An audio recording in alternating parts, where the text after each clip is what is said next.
Hello friend, welcome to my YouTube channel. आज का ये वीडियो ये है प्राचीन भारतीय जो राजनीतिक चिंतन है, चिंतन की विशेषताएं हैं। जो प्राचीन भारत का राजनीतिक चिंतन है उसकी विशेषताएं क्या क्या हैं। प्राचीन भारत के राजनीतिक चिंतन की अपनी विशेषताएं हैं जो उसे पश्चिमी देशों के राजनीतिक चिंतन से भिन्न बनाती है। ये विशेषताएं उस समय के भारत की सामाजिक परिस्थितियों, आर्थिक दशा, राजनीतिक उथल पुथल एवं बौद्धिक विकास के स्तर से प्रभावित होती है। प्राचीन भारत के राजनीतिक चिंतन की मुख्य विशेषताएं निम्नलिखित हैं। जो प्राचीन भारतीय राजनीतिक चिंतन है उसकी अपनी विशेषताएं हैं। क्यों जो उसकी विशेषताएं हैं प्राचीन भारतीय राजनीतिक चिंतन की, वो उसे वेस्टर्न देशों से, वेस्टर्न कंट्रीज के जो राजनीतिक वेस्टर्न जो फिलोसफी है या वेस्टर्न जो पॉलिटिकल जो पश्चिमी राजनीतिक चिंतन है उससे भिन्न बनाती है। ये विशेषताएं उस समय की जो भारत की सामाजिक परिस्थितियां हो गई, आर्थिक दशा, राजनीतिक उथल पुथल एवं बौद्धिक विकास के स्तर से प्रभावित होती हैं। प्राचीन भारत की जो राजनीतिक चिंतन है उसकी विशेषताएं निम्नलिखित हैं। फर्स्ट विशेषता हो गया प्राचीन भारत राजनीतिक चिंतन की। फर्स्ट विशेषता हो गया राजनीतिक सिद्धांत धर्म के अभिन्न अंग हैं। जो राजनीतिक सिद्धांत है वो धर्म का अभिन्न अंग है। प्राचीन भारत में भारतीय सिद्धांतों का विकास धर्म के अंग के रूप में हुआ। राजनीतिक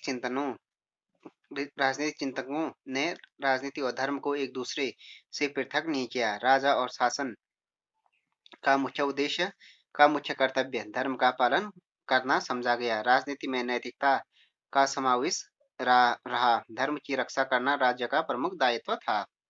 तो राजनीतिक सिद्धांत क्या है? धर्म का अभिन्न अंग है। प्राचीन भारतीय राजनीतिक जो चिंतन है उसमें क्या है, जो धर्म है वो राजनीतिक सिद्धांत है वो धर्म का अभिन्न अंग है। क्योंकि जो राजनीतिक चिंतन था उसमें क्या था, प्राचीन राजनीतिक चिंतन था राजनीति और धर्म को एक दूसरे से पृथक नहीं किया। और राजा और जो शासन का मुख्य कर्तव्य क्या होता था, धर्म का पालन समझा गया। और राजनीति में नैतिकता का समावेश रहा। धर्म की रक्षा करना राज्य का क्या है, प्रथम दायित्व, प्रमुख दायित्व था।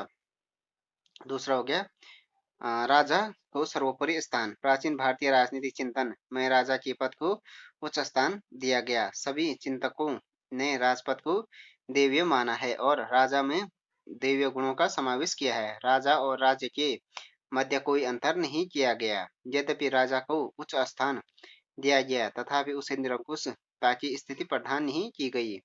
राजा पर मुख्य रूप से धर्म का प्रतिबंध है और वह मंत्रिपरिषद की सलाह लेने के लिए बाध्य है। तो राजा को क्या सर्वोपरि स्थान दिया गया है। पर प्राचीन जो राजनीतिक चिंतन है उसकी दूसरी विशेषता है, उसको राजा है उसको सर्वोच्च स्थान दिया गया है। ऐसा ऐसा राजा और राज्य के मध्य कोई अंतर नहीं है। यद्यपि राजा को क्या उच्च स्थान दिया गया है, पर इसका ये मतलब नहीं कि उसको निरंकुशता की स्थिति प्रदान की गई हो। राजा पर मुख्य रूप से धर्म का प्रतिबंध है और मंत्रिपरिषद की सलाह लेने के लिए वह क्या है, बाध्य है। तीसरा विशेषता हो गया राज्य एक उपयोगी एवं आवश्यक संस्था है। प्राचीन भारत चिंतकों को इसका समर्थन किया कि जो प्राचीन भारतीय चिंतक थे उन्होंने इस का समर्थन किया कि राज्य का अस्तित्व सामाजिक जीवन के लिए आवश्यक और उपयोगी है और मानव के तीन लक्ष्यों धर्म, अर्थ तथा काम की प्राप्ति राज्य के बिना असंभव है। चौथी विशेषता हो गया दंड नीति का महत्व था। प्राचीन भारतीय चिंतक मानव जीवन में आसुरी प्रवृत्तियों की प्रबलता को स्वीकार करते हैं और इस कारण से उनके द्वारा दंड की शक्ति को अधिक महत्व दिया गया है। तो दंड का बहुत इंपॉर्टेंस है प्राचीन भारतीय जो राजनीतिक चिंतन है उसमें। देन हो गया आध्यात्मिकता की ओर झुकाव। प्राचीन भारतीय राजनीति चिंतन का झुकाव आध्यात्मिकता मतलब स्पिरिचुअलिटी की ओर रहा है। वेदकालीन एवं उसके बाद के साहित्य में उल्लेख मिलता है कि आसुरों का नाश करने के लिए राज्य की स्थापना की गई। राज्य का स्वरूप, राज्य के कार्य, व्यक्ति एवं राज्य का संबंध, राज्य की शक्तियां, राज्य का संगठन आदि के प्रश्नों पर विचार करते समय आध्यात्मिक दृष्टिकोण की प्रधानता रही है। तो ये है कि आध्यात्मिकता की ओर झुकाव रहा है जो भारतीय राजनीतिक चिंतन है प्राचीन उसका।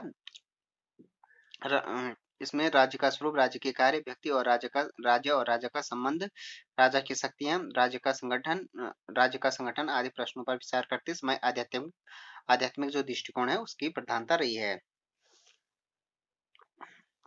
सामाजिक व्यवस्था से प्रभावित। राजनीतिक व्यवस्था हमेशा सामाजिक व्यवस्था के एक भाग होती है। प्राचीन भारत में भी सामाजिक व्यवस्थाओं ने हमेशा राजनीतिक व्यवस्था को प्रभावित किया है। समाज में जब वर्ण व्यवस्था का प्रादुर्भाव हुआ तो राज्य का प्रमुख कार्य वर्ण व्यवस्था को बनाए रखना तथा उसकी रक्षा करना था। राज्य के उद्देश्यों के बारे में आम सहमति। सभी विचारकों का मानना है कि राज्य का पहला कार्य धर्म का पालन करना है। धर्म में व्यक्ति का अपना धार्मिक विश्वास, वर्ण धर्म और आश्रम धर्म सभी आ जाते हैं। कौटिल्य के अनुसार राज्य के लिए यह आदेश था कि वह व्यक्तियों को अपने अपने धर्म से विचलित न होने दे। तो राज्य का जो उद्देश्य था, उद्देश्य के बारे में आम सहमति। सभी विचारकों का ये मानना था कि क्या राज्य का पहला कार्य क्या है, धर्म का पालन करना है। धर्म में व्यक्ति का अपना धार्मिक विश्वास हो गया, वर्ण धर्म और आश्रम सभी आ जाते हैं। कौटिल्य ने खुद कहा है कि राज्य के लिए राजा के लिए ये आदेश था कि वह व्यक्तियों को अपने अपने धर्म से विचलित न होने दे। तो फ्रेंड्स, ये हो गया प्राचीन जो भारतीय राजनीतिक चिंतन है उसकी विशेषताएं, उसके बारे में हो गया video. Thanks for watching this video. If you like this video, please subscribe my channel and like, share and comment on this video.